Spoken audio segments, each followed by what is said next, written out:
poverty wasn't. You know, children wandering on the job sites, getting hurt. Somebody's responsible. They're gonna go after every one of these guys. You know, that's what the insurance is for. Right. The license fee for the city is to where they come in once a year, show us their proof of insurance, and we don't bug them with it the rest of the year.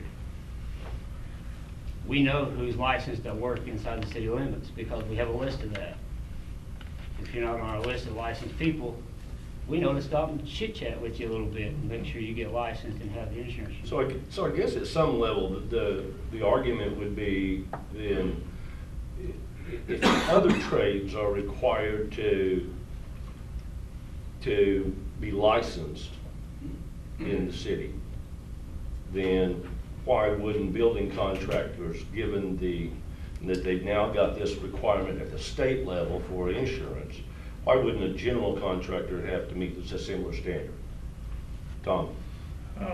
Number one, I want to thank Joe for doing a fine job maintaining standards in the city. It's really helped. Number two, the term license is where I'm having difficulty. A plumber has to be licensed, an electrician has to be licensed, heat and air. Certain individuals, mechanics have to be licensed. In other words, you go to school, you study, and you learn, and get a license. This all applies to everything except a marriage license. You know, you don't go to school to get a marriage license, or I did. So, and in the future, I do believe the state of Oklahoma will license contractors. When I was in Colorado, you had to be a licensed contractor, but you had to study and learn all the code books, take a test, and pass a test to be a licensed contractor. This bill is to show, my understanding, proof of insurance, contractor's liability, which most of us carry. Either the minimum, state minimum is $50,000 or $1 million or whatever it takes. And proof of workman's compensation insurance, of which individuals cannot get, or a certificate, or what they call it. Non-coverage. They call it something else. Certificate of non-coverage. Well, they don't call it that. It's a workman's compensation exemption verification. Is what the state calls it now. I called the state insurance commissioner. She says building contractors do not have to be licensed in the state of Oklahoma. That will probably come. I visited with the Tulsa Home Builder Association, Paul came today, and he said Tulsa does not require a licensing of building contractors. But when they buy their permit, they have to furnish their liability insurance certificates, which is fine. My objection is a $300 fee and a $50 fee. To me, that doesn't enhance our abilities at all. We have two pieces of paper. One's a contractor's liability insurance form and the other's a state, 2 pages. We turn that in with a permit, 0 cost. And the term building contractor license will probably come through the state eventually when we will have to be licensed contractors. So if this is imposed, I would rather not have the tag licensed contractor on me, because I am not, according to what other states call licensed contractors. If it's a fee, if it's a tax, if it's whatever you need to call it, let's do that rather than call it a contractor's license. And I don't want to, I think it's kind of a wrong time to impose that fee on us now. Housing is terrific right now. We're trying to keep costs down. Here's another $300 initial fee plus a $50 remembrance every year. So again, I think to accomplish what Joe wants to accomplish within the city guidelines is to show that contractors have insurance. So in the issuance of a permit, that is part of the package. You turn in your contractor's liability and turn in your workman's comp form, whatever it takes, 2 pieces of paper. and make sure they're enforced. Now, in the statement here, somewhere, I'm not an attorney, so. We'll give you a gold star for that. It says here, the entity referred to the city, is that correct? Mhm. The entity shall not be liable if the documentation provided is false or if the general liability insurance or workman's compensation insurance lapses during the time. So what have we accomplished? Nobody to check the insurance anyway.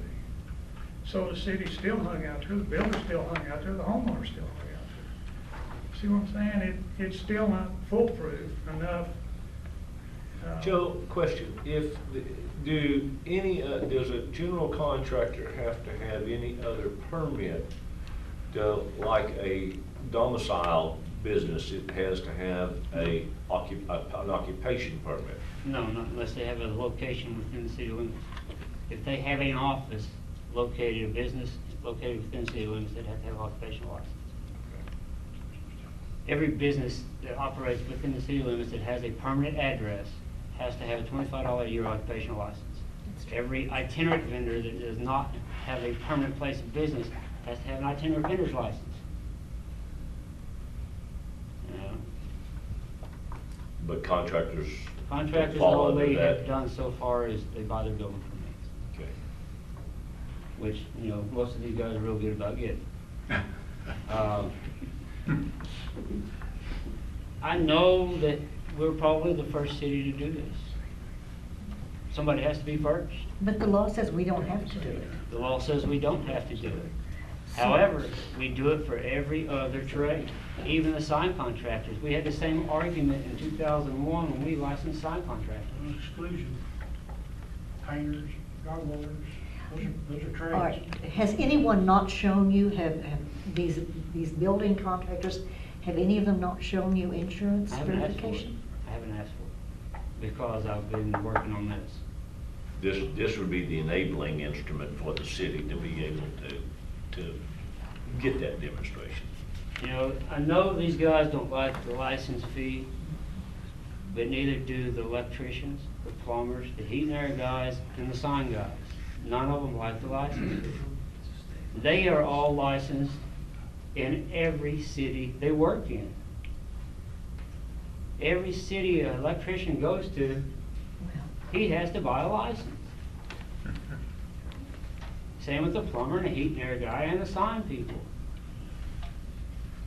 We're trying to put everybody on the same page. When I say we, I mean me as the building official for the city. I'm trying to get everybody on the same page.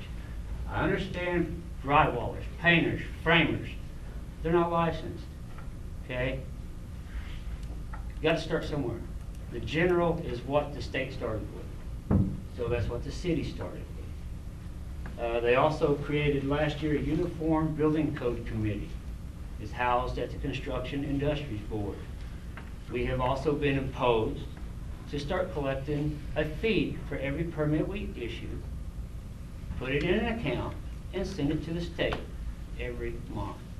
They have not gave us that set fee yet. They are working on trying to uniform building codes throughout the state to where every city uses the same building code. And they are also working on contractor licensing. And you were talking a while ago about taking a test. Every guy that's sitting in this room, if the state passes a license, will be grandfathered in. That's what they did with the heat and air people when they licensed them back in the late 80s, early 90s. If they already had a municipal license, they No, were. if they were already doing the work and proved that they were doing the work, they grandfathered them in. Oh, I see. The city licensed heat and air contractors in the early 90s. That's when the state enacted their licensing law.